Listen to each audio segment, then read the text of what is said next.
ஐயா ஆத்மனுக்கு சாமி. ஐயா இப்போ வந்து ஒரு குடும்பத்தில் இருக்கோம். குடும்பன்ற போது அம்மா அப்பா இல்லாமல் குடும்பம் கிடையாது. கல்யாணம் முடித்தோடனே அது போயிடுதுங்கய்யா, மாறி போயிடுது, எல்லாம் பண்ணிடுது. ஒரு காலகட்டத்தில் அம்மா அப்பாவை பார்க்காம விட்டுறாங்க. எப்படின்னா அம்மாவை பார்க்குறது கிடையாது, அம்மா சாப்பிட்டாங்க கிடையாது, அப்பா என்ன வேலைக்கு போகிறதில்ல, எல்லாமே பண்ணுறது கிடையாது. எந்த இதுவுமே பிள்ளைய வந்து தலையிடுறதே கிடையாது. லாஸ்ட்டில் அம்மா அப்பா என்ன பண்ணுறாங்க, கோச்சுக்கிட்டு பிள்ளைகிட்ட கோச்சுக்கிட்டே போகும், எதுவுமே கேட்குறது, சாப்பாடு சரியாக போகிறதில்ல, எல்லாமே பண்ணுறதுன்னு சொல்லிட்டு ரெண்டு பேருமே வெளியே எழுந்திரிச்சு கிளம்பி போயிடுறாங்க. அம்மா அப்பா ரெண்டு பேருமே எழுந்திரிச்சு கிளம்பி இந்த ஊரில் இருந்தால் பிள்ளைக்கு அசிங்கம். அவங்க கூட பாருங்கள், அந்த நேரத்தில் ஒரு நல்ல எண்ணத்தோட இந்த ஊரில் தெரிஞ்சால் இன்னார் இன்னார் அப்பா இந்த மாதிரி பையன் இப்படி விட்டுட்டான்னு சொல்லி அசிங்கப்படுத்தானே ஒரு 10 ஊர் தாண்டி எங்கடா போய் இருக்கிறாங்க. இல்லை இவனே போய் அனாதாசிரமத்தில் சேர்த்து விட்டுறான். இதெல்லாம் நடக்குயா? இதுக்கு என்னையா சொல்யூஷன்? இது வந்து எவ்வளோ ஒரு பாவம் ஐயா? இது வந்து மிகப்பெரிய பாவம். இந்த பாவத்தை எத்தனை ஜென்மம் எடுத்தாலும் தீர்க்கவே முடியாது. இது ஏன் அப்படின்னா, இது வந்து ஒருத்தனை சாவடிக்கிறத விட பெரிய பாவம். சாவச்சா குத்தன உடனே செத்து போயிடுவான். ஆனால் இவங்க பண்ணக்கூடிய பாவம் வாழ்நாள் போல அவங்க வேதனைப்பட போகிறாங்க. ஒரு பெற்றவங்களை, அதாவது ஐயா அதுதான் சொல்லுவாங்க, நீ வந்து இந்த ஊரை காப்பாற்றுற, உலகத்தை காப்பாற்றுற, நான் அவங்களுக்கு அதை பண்ணிட்டேன், இவங்களுக்கு இதை பண்ணிட்டேன், இந்த கதையெல்லாம் விட்டுடு. உங்கள் அம்மா அப்பாவுக்கு நீ என்ன பண்ண? முதல்ல உன் வீட்டில் இருக்கவங்களே உன்னால் காப்பாற்ற முடியலன்னா அவங்கள நடுத்தரில் விட்டுட்டு, அவங்கள கவனிக்காமல் விட்டுட்டு, அவங்களுக்கு தேவையானதை செய்யாமல் விட்டுட்டு, நான் ஊரில் போய் அங்கே அதை பண்ணேன், அனாதாரத்தில் போய் சோறை போட்டேன், டெய்லி போகும்போது நான் டெய்லி சாப்பாடு யாருக்குன்னா வாங்கி கொடுத்துட்டு தான் போவேன், இதெல்லாம் ஊர் மெச்சிக்க பண்ணால் அதனால நயா பைசா கூட பிரயோஜனம் இருக்காது. நீ இந்த உலகத்துக்கு வர்றதுக்கு யார் காரணமாக இருந்தாங்களோ அவங்க தான் முதல் தெய்வமே. அவங்க தான் தெய்வம். உன்னை படைச்சவெல்லாம் அப்புறம்தான். உன்னை ஊரில் இந்த உலகத்துக்கு நீ வர்றதுக்கு காரணமாக இருந்த உன்னோட அப்பா அம்மா தான் உனக்கு முதல் தெய்வம்.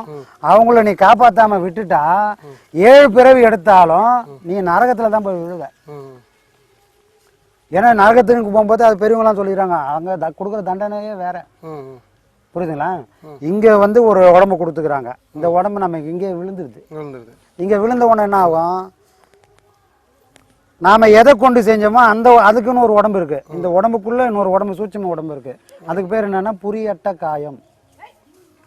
புரியட்ட காயம்னு ஒரு உடம்பு இருக்குது. அது இந்த உடம்புலேருந்து அதுதான் தனியாக பிரிஞ்சு போகும். புரியுதுங்களா? அது என்ன பண்ணால் அதுதான் இந்த உடம்புக்குள்ளே இருந்து தான் புத்தியை கொண்டு எல்லா பாவத்தையும் அதான் பண்ணுது, எல்லா புண்ணியத்தையும் அதான் செய்யுது. அப்போ இது போனவொடனே என்ன பண்ணுது? இது எதெல்லாம் செஞ்சதோ அதை மூட்டை கட்டி எடுத்துன்னு போகுது. எடுத்துன்னு போய் நாய் உடம்புலையும் பூந்துக்கும். ஏன்னா அந்த உடம்புக்கு எப்படின்னா கல்லுலையும் முள்ள போகிறோம், எதில் ஒன்றா பூந்துக்கிற சக்தி அந்த உடம்புக்கு இருக்கு. அதனால தான் நீ இப்போ இறந்த உடனே நீ நல்லது செஞ்சால் நல்ல ஒரு உணர்வும் கிடைக்கும். இல்லைன்னா எதில் நாய் இருந்துன்னா நாய்களை பூந்துப்பேன். இந்த மாதிரி மோசமான பிறவிகள்லாம் கிடைக்கும். அதனால தான் நான் சொல்ல, செத்த பிறகு இங்கே இந்த மாதிரி தவறுகள்லாம் செஞ்சவனுக்கு மேலே நரகத்தில் எந்த மாதிரி தண்டனை கொடுப்பாங்கன்னா அங்கே ஒரு உடம்பு கொடுப்பாங்களாம். அந்த உடம்புக்கு பேர் என்னன்னா யாதனா சரீரம். யாதனா சரீரம். புரியுதுங்களா? அந்த மாதிரி உடம்பு கொடுப்பாங்களாம். அந்த உடம்பு எப்படின்னா, இந்த வாயை பூச்சி இழுத்தாங்கன்னா அப்படியே நீட்டாக எவ்வளோ தூரம் வேணால் ஏற்றுன்னு போகலாம், வளர்ந்துக்கினே போவோம். அதை என்ன பண்ணுவாங்க, நல்லா இழுத்துட்டு அறுப்பாங்க. அப்போ அறுத்த உடனே நமக்கு என்ன ஆகும்? உடம்பெல்லாம் துடிக்கும், வலிக்கும்ல. அப்போ உடம்பெல்லாம் துடிக்கும். அந்த அனுபவம். ஏன்னா பொய் பேசியிருக்கிறான். பொய் பேசணுக்கு இந்த மாதிரி ஒரு தண்டனை, பெற்றவங்களை காப்பாற்றாமல் விட்டவங்களுக்கு ஒரு தண்டனை, இப்படின்னு கதையாக சொல்லி வச்சுக்கிறாங்க. அந்த மாதிரி ஒரு உடம்பு வரும். அந்த நரகத்தில் போய் இந்த மாதிரிலாம் வேதனைகள் படுவீங்க அப்படின்னு. யாரை? பெற்றவங்களை முதல்ல யாரெல்லாம் கைவிட்டாங்களோ, காப்பாற்ற வேண்டியவங்களை காப்பாற்றாமல் கைவிட்ட எல்லாருக்கும் இப்படி ஒரு நரகம் காத்துட்ருக்கு. ஆனால் அது கதையாக கூட இருந்துட்டு போகலாம். ஆனால் சில பிள்ளைங்க நல்ல வீட்டில் பிறந்தா கூட அப்பா அம்மாவே தெத்தி அனுப்பிச்சிடுவாங்க, அனாதையாக விட்டுருவாங்க. அதாவது இப்போ நிறைய பேர் தொட்டியில் போட்டு போயிடுறாங்க. யாரோ பெற்றுப்பாங்க, அவங்க தானே காப்பாற்றணும். காப்பாற்றாம நடு ரோட்டில் விட்டுட்டு அது எப்படின்னா பிச்சைத்து போடணுங்கிறாங்க. இதுக்கு காரணம் என்னன்னா, இவங்க முன் ஜென்மத்தில் இந்த மாதிரி அப்பா அம்மாவை கைவிட்டவங்களாக தான் இருப்பாங்க. அப்போ இந்த காலத்தில் அப்பா அம்மாவை கைவிட்டுட்டு அவங்கள காப்பாற்றாமல் போனவங்க பிறவி அடுத்த பிறவி எப்படி வரும்னா, பெற்றவங்களால தூக்கி எறிஞ்ச பிள்ளைங்களா தான் இவங்க போய் அலைவாங்க ரோட்டில். அனாதை பிள்ளைங்களா தான் போவாங்க. புரியுதா? அப்போ இப்படி ஒரு கேடு நமக்கு தேவையா? தேவையில்லை. அப்போது நம்ம வந்து இது பெரியவங்க சொல்லியிருக்காங்க, இனி இதெல்லாம் பண்ணனா நாளைக்கு உனக்கு இதெல்லாம் நடக்கும் அப்படின்றதுக்காக தான். அப்போ இப்போ அனாதை ஆகிறவங்களாம் இந்த மாதிரி பண்ணவன் தான் அனாதை ஆக முடியும். நல்ல வீட்டில் பிறந்தவன் அங்கே போய் போகிறான், நல்லது செஞ்சவன் அனாதையாக போகிறான். அப்போ தப்பு பண்ணவன் தான். அப்போ எந்த தப்பு பண்ணவன்? பெற்றவங்கள தவிக்க விட்டவன்லாம் இந்த பிறவியில் அனாதை ஆகுவான். பெற்றவங்க இல்லாமல் அந்த எல்லாத்தையும் சாப்பிடக்கூட வயதில் சாப்பாட்டுக்கு வழியெல்லாம் பிச்சை எடுப்பான். எதை சாப்பிட்டாலும் ஜீரணம் ஆகிடும். ஆனால் அவன் சாப்பிட்றதுக்கு சாப்பாடு இல்லாமல் தெரியுவான். ரோட்டோட்டா பிச்சை எடுப்பான், வீடு கூட பிச்சை எடுப்பான். அதை திருடலாமா இதை திருடலாம் போவான். யார்? இந்த பெற்றவங்க கைவிட்ட கும்பல் தான் இந்த மாதிரி தெரிஞ்சிட்டு இருக்கோம். அப்போது இதெல்லாம் வாழக்கூடிய நாம் வந்து புரிஞ்சுக்கணும்னா இது கதை கிடையாது, இது உண்மை. அப்போ இதெல்லாம் நம்ம புரிஞ்சுக்கணும்னா நம்ம பெற்றவங்களை காப்பாற்றி ஆகணும். அவங்களுக்காக இல்லையோ, நீ நல்ல பிறகு எடுக்கணும்னா அவங்கள காப்பாற்றி ஆகணும். உனக்காகவாது காப்பாற்றிக்கோ. ஏன்னா அவங்களோட வேதனையை ஈடு செய்யறதுக்கு இந்த உலகத்தில் வேறு ஒன்றுமே கிடையாது. உங்ககிட்ட அவங்க பொண்ணு கேட்க மாட்டாங்க, பொருளை கேட்க மாட்டாங்க, நல்ல சாப்பாடு கூட கேட்க மாட்டாங்க. நீ அன்பை பச்சை தண்ணி கொடுத்தா கூட சந்தோஷமாக குடிப்பாங்க. அப்பா என் பையன் கொடுத்தான்ப்பா, வருஷத்தில் டெய்லி ஒரு புடவை எடுத்து கொடுக்க வேணாம் புள்ள. வருஷத்தில் ஒரு புடவை, ஒரு அம்மாவுக்கு கல்யாண நாள் வந்திருக்கும், அப்பாவுக்கு கல்யாண நாள் வந்திருக்கும், இல்லை உனக்கே கூட கல்யாண நாள் வந்திருக்கும்.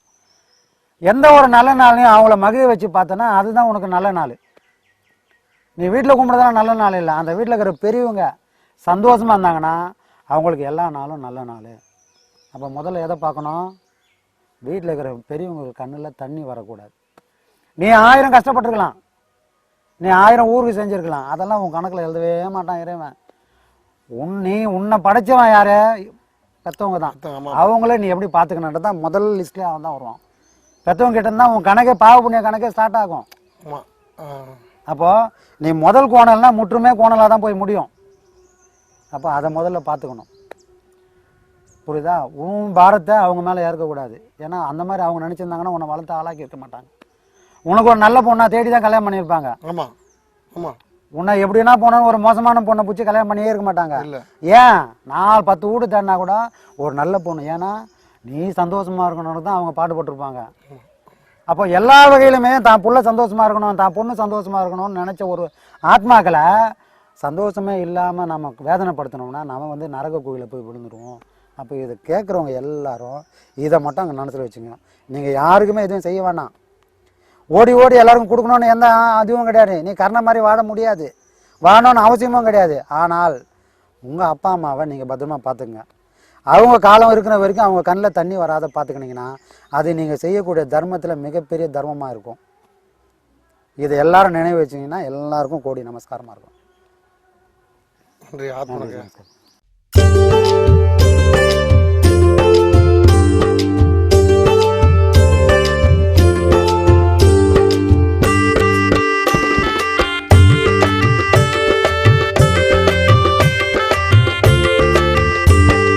சாமி நம்ம நித்யானந்த சாமி சரணம் பாடு, சங்கடங்கள் தீர நம்ம சாமியத்தான் நாடு. சாமி நம்ம நித்யானந்த சாமி சரணம் பாடு, சங்கடங்கள் தீர நம்ம சாமியத்தான் நாடு. சண்முகனின் சந்நிதியே அவர் வசிக்கும் வீடு, சண்முகனின் சந்நிதியே அவர் வசிக்கும் வீடு. புன்னகைத்து அரவணைப்பார் சாமி பதம் நாடு. சாமி நம்ம நித்யானந்த சாமி சரணம் பாடு, சங்கடங்கள் தீர நம்ம சாமியத்தான் நாடு.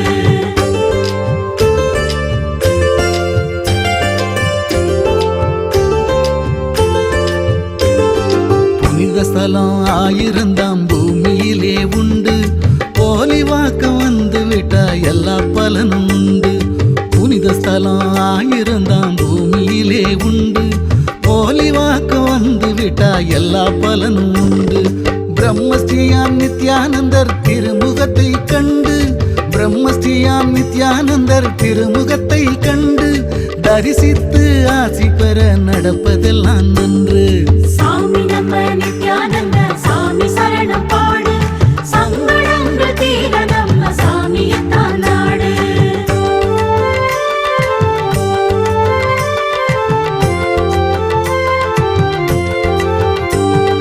போலிவாக்கம் சித்தரையே போற்றி பாடு நீயும், பொல்லாத எண்ணம் எல்லாம் பொசுங்கித்தானே மாயும்.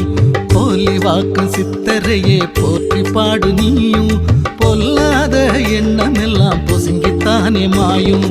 உனக்கும் எனக்கும் எப்பவுமே உள்ளத்திலே காயம், உனக்கும் எனக்கும் எப்பவுமே உள்ளத்திலே காயம்.